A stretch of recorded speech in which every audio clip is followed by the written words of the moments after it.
Since water has always been a basic human need, it's no surprise that virtually all of the early great civilizations sprang up along the major waterways of the world.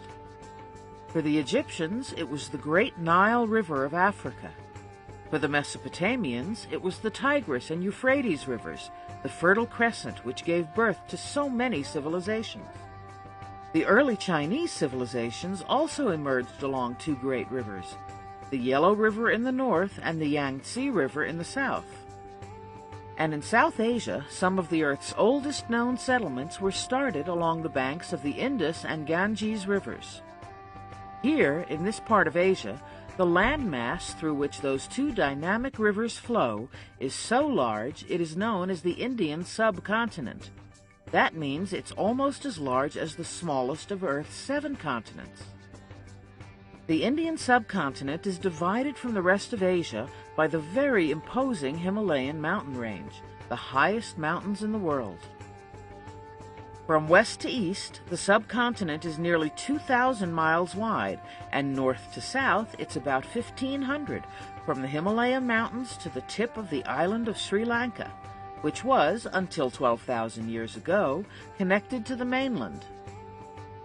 It was in this setting that 3 major civilizations were launched: the Munda, the Dravidian, and the Hindu.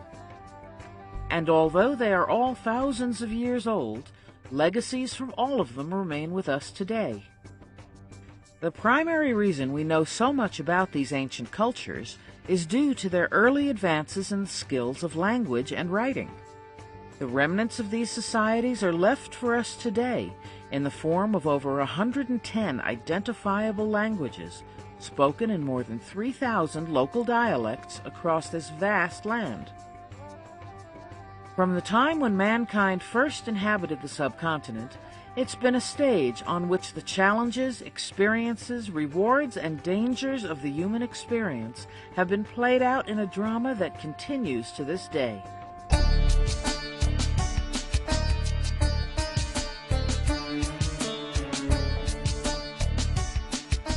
Anthropologists believe that single-edged stone tools found in the southern Indian valley of Godavari indicate that people lived in India as long as 50,000 years ago. It's not known for certain if the earliest inhabitants came from Africa, moving along the coast to the east, or from Asia, migrating along the coast to the west.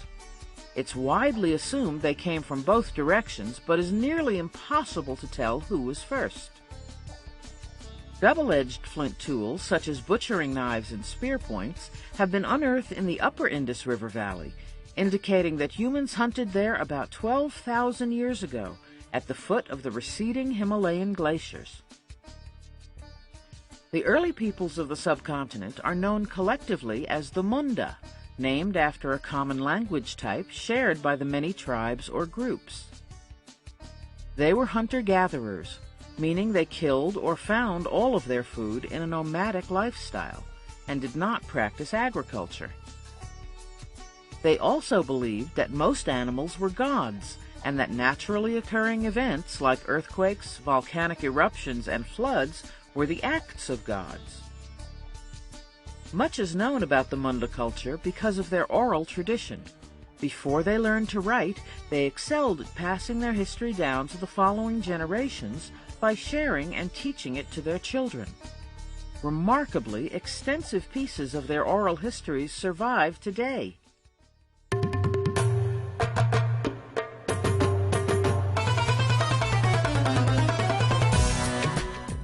By the year 4000 BCE, or before the Common Era, the first invaders to challenge the Munda culture began arriving from the west. Known as the Dravidians, it is believed they were of Mediterranean or African origin. In 1856, the ruins of a town called Harappa were uncovered along the Indus River in the states of Jammu and Kashmir. The town's founding date was fixed in about the year 3500 BCE, giving the Dravidians the distinction of being the first culture to have permanent settlements along the Indus River. As the Dravidians expanded and built more towns and cities, they forced the nomadic Munda tribes to move further to the south and east, out of the Indus area. The Dravidians spoke a different language from the Munda, and you can still hear each of their distinct dialects today.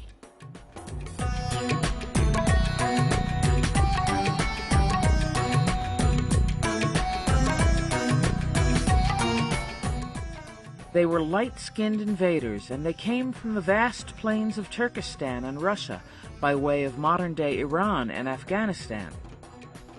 Known as the Vedic Aryans, some theories suggest they were driven south by drought conditions, while others say they were nomadic tribes and it was just their restless movements that eventually brought them to the subcontinent. Their invasion of the Indus River Valley took place gradually, over hundreds of years. At first, they came without an army, and there were no massive battles fought for territory. This was because the Aryans found the Dravidian and Munda civilizations to be so much more advanced that they chose to learn from them first rather than drive them out. The Aryans would eventually become known as the Hindus, taking their name from the Indus River itself, and by 2000 BCE it is recorded they were firmly established in their new land. The Aryans spoke a language not related to either those of the Dravidians or the Mundas. In fact, different languages are some of the main features that define each of India's three early civilizations.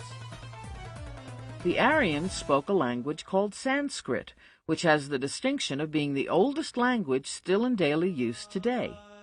It's related to ancient Greek, Latin, Persian, and many Germanic dialects. When the Aryans arrived in the Indus River Valley, they had no written language. Their history and rules of society were all passed on by word of mouth. Their oral histories are known as the Vedas, meaning knowledge or wisdom. But they quickly adapted their spoken words into written form.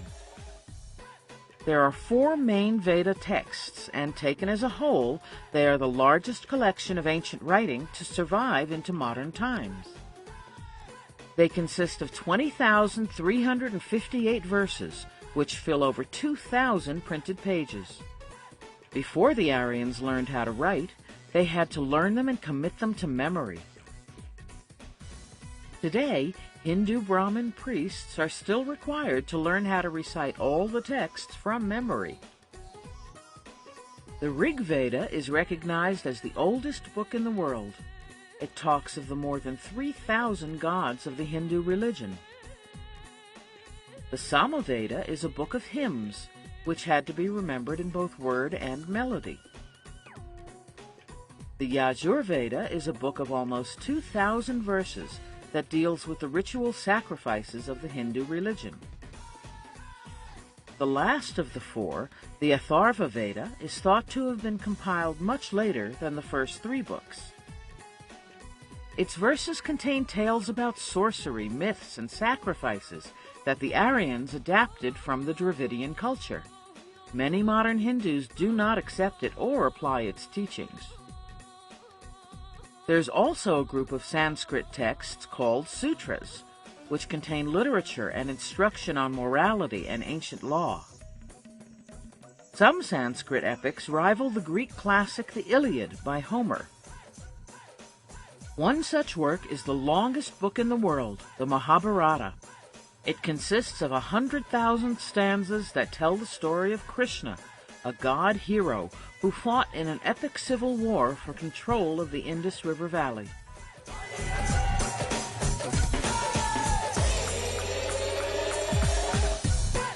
The Hindu caste system was a rigid code that divided Indian society into 4 social classes. For those who found themselves on the bottom, it made for a miserable life.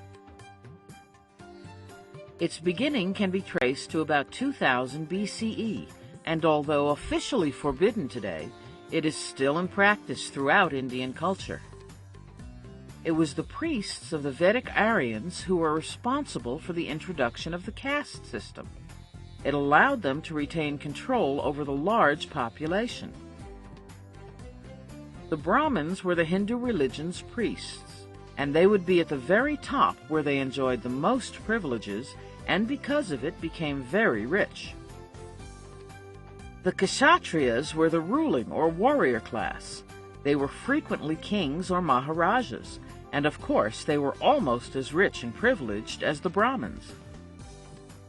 The Vaishyas were the merchants and bankers who handled money and trade. They made up the middle class and had the opportunity to become rich or be very well off. The Shudras were the farming or laboring class that performed all of the menial tasks of Hindu society. It was stated a Hindu was born into his or her particular caste and could not rise above where the gods had seen fit to place them.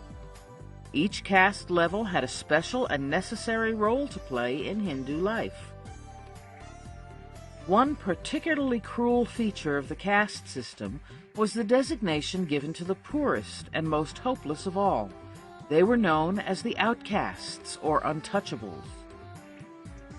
This group performed all of the most undesirable jobs and tasks in Hindu life, such as the handling of the dead and the removal of waste. There was no possible way for an outcast to acquire any kind of formal education or rise to any higher station in life. It was also not acceptable for Hindus to marry into a higher caste in order to better their status in life. The caste system was an accepted part of Hindu civilization. For nearly 1,500 years, it was accepted and unquestioned until the advent of Buddhism in about 500 BCE.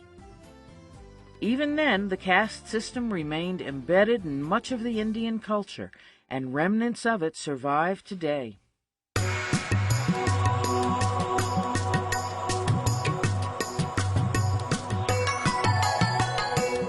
Looking at a modern geographical relief map of the Indian subcontinent, it's easy to locate the Great Indian Desert to the east of the Indus River Valley.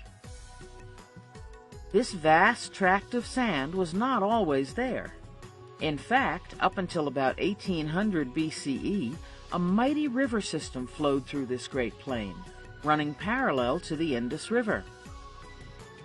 It was called the Sarasvati River, and together with its main tributaries, they were known as the 7 rivers of the Sarasvati. Its name, translated from Sanskrit, means she who flows, and numerous large cities and kingdoms were once located along the Sarasvati's banks.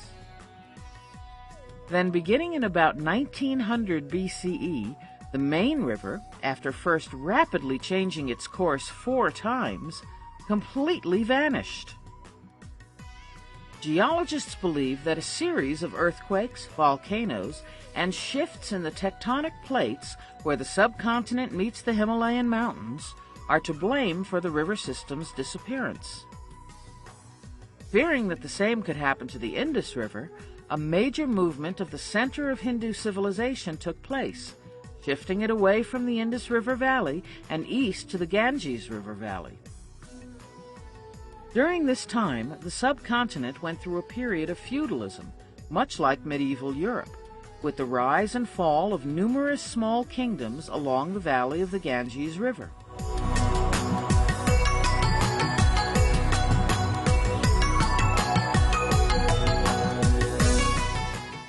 He was born into a noble house in the city of Lumbinivana, located in southern Nepal in the year 563 BCE. For the first 19 years of his life, Prince Gautama Siddhartha never knew about pain and suffering. He lived a life of incredible luxury and privilege. At age 19, it is said his father, the king, first let Prince Siddhartha set foot outside the palace grounds. When he did, he observed suffering, poverty, disease, and death for the first time. The profound effect it had on him made young Prince Siddhartha determined to become enlightened. That is, to understand the meaning of life and find a way to eliminate suffering from the human experience. In the following years, the record of the meditations he performed and his discovery of what he called the 4 great truths became the foundation of the Buddhist religion. He was called the Buddha, or Enlightened One, for the rest of his days. Buddhism rapidly spread from the Nepalese kingdom of its origin to many countries across Asia. The Chinese once said, for all of the silk they exported to the West along the Silk Road, Buddhism was the most valuable thing they ever brought back to China. Siddhartha was, in his day, viewed as a religious reformer, and his new religion was gladly welcomed by kings and commoners alike. The kings favored the new religion because it gave them a way out from under the caste system that had been set up much earlier by the Hindu Brahmin priests. The common man was very much in favor of the new religion because it called for kindness and identified learning and acquiring knowledge as the main reasons individuals live their lives.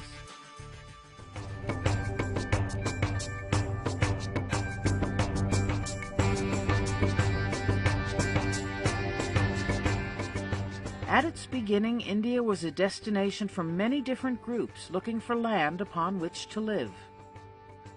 One of the most unique aspects of the migrations into the Indus River Valley is that the new arrivals did not feel compelled to slaughter or completely displace the old inhabitants, as was the common practice in other cultures in ancient times.